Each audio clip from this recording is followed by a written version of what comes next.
From the New York Times, it's The Headlines. I'm Tracy Mumford. Today's Tuesday, October 8th. Here's what we're covering. A new poll out this morning from The Times and Siena College shows Kamala Harris sitting at 49% with likely voters nationwide to Trump's 46%, giving her a slim lead within the poll's margin of error. This is the first poll where we see Harris ahead nationally since she entered the race a couple of months ago. And this is the first time that we see any Democrat, Biden or Harris, leading in the presidential race nationally this year. Ruth Agelnick conducts and analyzes polls for The Times. We've seen some notable changes since our last national poll, particularly that Harris has sort of shored up support with older voters and made some small gains with Republicans. But sort of most importantly, she has sort of taken the mantle. She's edged Trump out as the change candidate. And we know that this is probably the most important metric this election. A lot of voters really want change this year. And so Harris sort of taking the edge there really helps explain some of her growth right now. This poll does show a lot of signs of strength for Trump, though. In particular, he's still favored on the economy, which is by far voters' most important issue. He also is doing fairly well with men who are an important group for Trump's victory. Right now, Kamala Harris is falling below where Biden was with men in 2020. And one sort of valuable metric that we've been tracking this whole election cycle is whether voters feel like Trump's policies helped them or hurt them. And right now, more voters say that Trump's policies were helpful to them. And that's pretty consistent across demographic groups. So Trump still continues to show strength there. Overall, Ruth says the latest numbers offer a look at how voters are feeling right now. But they don't necessarily indicate how the Electoral College numbers will shake out. That will be determined by the battleground states, including Georgia, Pennsylvania, and Wisconsin, where the polls have been exceedingly close.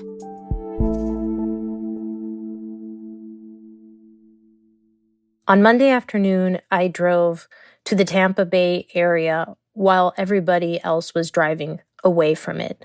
You could see the traffic on the highway from people leaving not only Tampa, but places to the south ahead of Hurricane Milton. Times reporter Patricia Mazzei is on Florida's Gulf Coast, where residents are bracing for the effects of Milton, which the National Hurricane Center called a potentially catastrophic Category 5.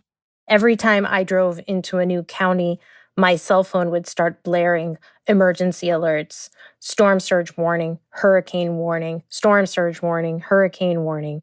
Milton is currently on track to make landfall in Florida tomorrow night, squarely in the Tampa Bay region, which hasn't taken a direct hit in more than a century. Officials in the region are urging residents to evacuate from the vulnerable, low-lying areas there.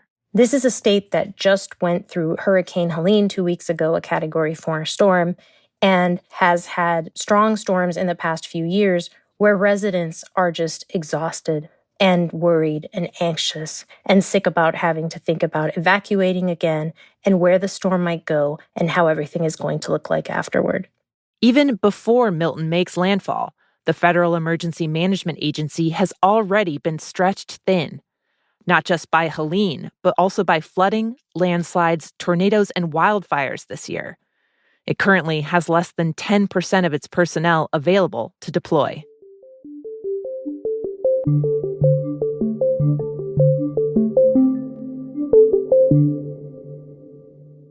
Today, the Biden administration unveiled a landmark rule that will require lead drinking water pipes to be replaced nationwide over the next 10 years.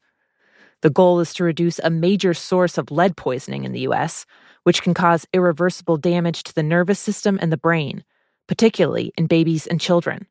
The rule comes a decade after the drinking water crisis in Flint, Michigan, which brought the dangers of lead poisoning and the fragility of drinking water systems into glaring relief. Replacing all the pipes will be a colossal undertaking.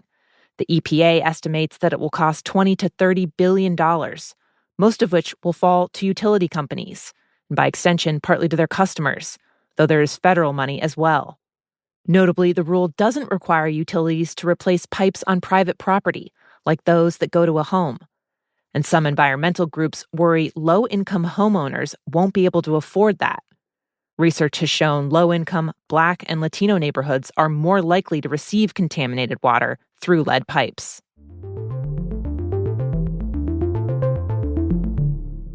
This morning, the Supreme Court will hear arguments over whether the Biden administration overstepped in regulating ghost guns.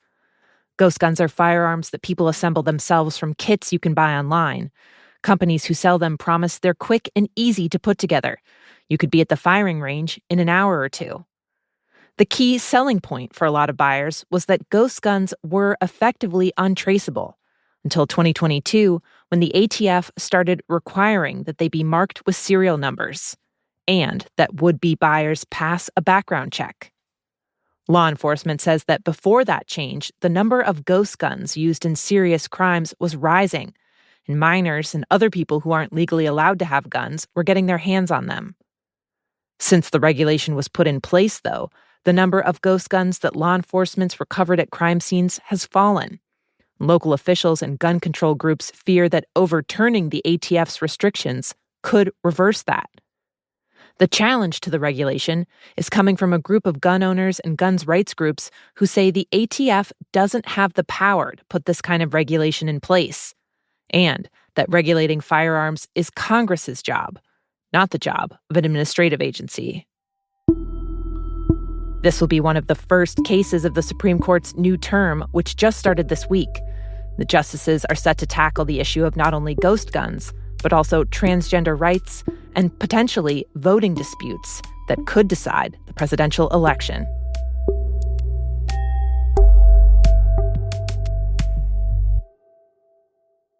And finally, for decades, humans' life expectancy has been marching upward thanks to medical and technological advances like antibiotics and sanitation. And some scientists predicted it would just keep on going up. But a new study suggests there's a limit to what's possible, and humans could be closing in on that. The study, published in the journal Nature Aging, looked at 3 decades of data from places where people typically live the longest, like Australia, Japan, South Korea, and Switzerland. And they found that while average life expectancies went up, they're not going up as fast. The research suggests that while modern medicine has helped more people regularly live to their 70s, 80s, and 90s, getting the average age up beyond that will prove difficult. A professor who led the study, S.J. Olshansky, said, quote, "We're basically suggesting that as long as we live now is about as long as we're going to live." Olshansky knows that not everyone agrees.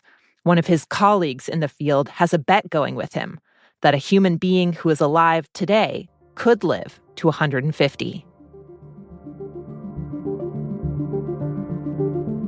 Those are the headlines. Today on The Daily, how the trade deal between the U.S., Canada, and Mexico, known as NAFTA, transformed the U.S. economy and broke American politics. That's next in the New York Times audio app, or you can listen wherever you get your podcasts. I'm Tracy Mumford. We'll be back tomorrow.